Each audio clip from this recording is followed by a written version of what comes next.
পাপীরা জাহান্নামের আগুনে জ্বলতে থাকবে, জ্বলতে জ্বলতে জ্বলতে জ্বলতে তারা কয়লা হয়ে যাবে। আবার গাফফার মালিকে তাদেরকে পুনরায় জীবন দান করবে, আবার তারা জাহান্নামের আগুনে জ্বলতে থাকবে, জ্বলতে জ্বলতে তারা কয়লা হয়ে যাবে। আবার মালিকে তাদেরকে জীবন দান করবে, আবার জাহান্নামের আগুনে তারা জ্বলতে থাকবে, জ্বলতে থাকবে, জ্বলতে জ্বলতে কয়লা হয়ে যাবে। জাহান্নামীরা জাহান্নামের আগুনে জ্বলবে আর চিৎকার করতে থাকবে, বাঁচাও বাঁচাও বাঁচাও। জাহান্নামের আগ বরদাস্ত করতে পারি না। জাহান্নামীদের কান্না দুনিয়ার কেউ শুনবে না, কোনো ইনসান জিন জাতি জাহান্নামীদের কান্না শুনবে না। জাহান্নামীরা জাহান্নামে কানতে কানতে পেটের ভিতরে ক্ষুধা লাগবে, ক্ষুধার তাড়নায় তারা ছটফট করতে থাকবে।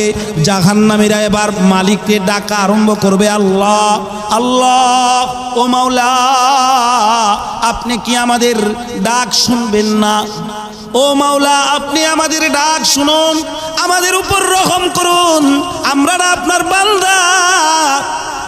একদিন নয়, 2 দিন নয়, 1 সপ্তাহ নয়, 1 মাস নয়, 2 মাস নয়, 1 বছর নয়, 2 বছর নয়, 3 বছর নয়, 10 বছর নয়, 20 বছর নয়, 100 বছর নয়, 1000 বছর জাহান্নামীরা জাহান্নামের আগুনে জ্বলবে আর মালিককে ডাকবে।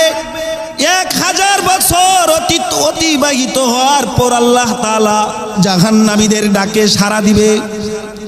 গাফফার রূপ ধারণ করে সাড়া দিবে না, রহমান রূপ ধারণ করে সাড়া দিবে না। গাফফার মালিকে কাহার রূপ ধারণ করবে, কাহার রূপ ধারণ করে জাহান্নামীদের ডাকে সাড়া দিয়া বলবে, এই নাফরমানেরা, কেন তোরা আমারে ডাকোস? দুনিয়ার জমিনে তো তোরা আমারে ডাকার সময় পাস নাই, আমারে ভালোবাসার সময় পাস নাই। সন্তানরে ভালোবাসছত, বিবিরে ভালোবাসছত, মায়েরে ভালোবাসছত, টাকারে ভালোবাসছত, ব্যবসারে ভালোবাসছত, বন্ধুদেরকে ভালোবাসছত। আমারে ডাকার সময় পাস নাই। পীর বাবারে ডাকছত, ন্যাংটা বাবারে ডাকছত, বদনা বাবারে ডাকছত, কেল্লা বাবারে ডাকছত, গোলাপ সারে ডাকছত। এই বাবা সেই বাবা, খাজার মাজারে যায় সেজদা দিছত, বড় পীরের মাজারে যায় সেজদা দিছত, বড় পীরের কাছে চাইছত, ন্যাংটার কাছে চাইছত, খাজার কাছে চাইছত। আমি মালিকের কাছে চাওয়ার সুযোগ পাস নাই, আমি মালিকের কদমে সেজদা দেশ নাই। যাদের কাছে গেছিলি, যাদের কাছে চাইছিলি, আজকে তোদের বাবাদেরকে ডাক, দেখি তোদের বাবারা তোদের খাবার দে কিনা, দিতে পারে কিনা। জাহান্নামীরা আল্লাহকে বারবার বলবে, আল্লাহ দাও না খাবার।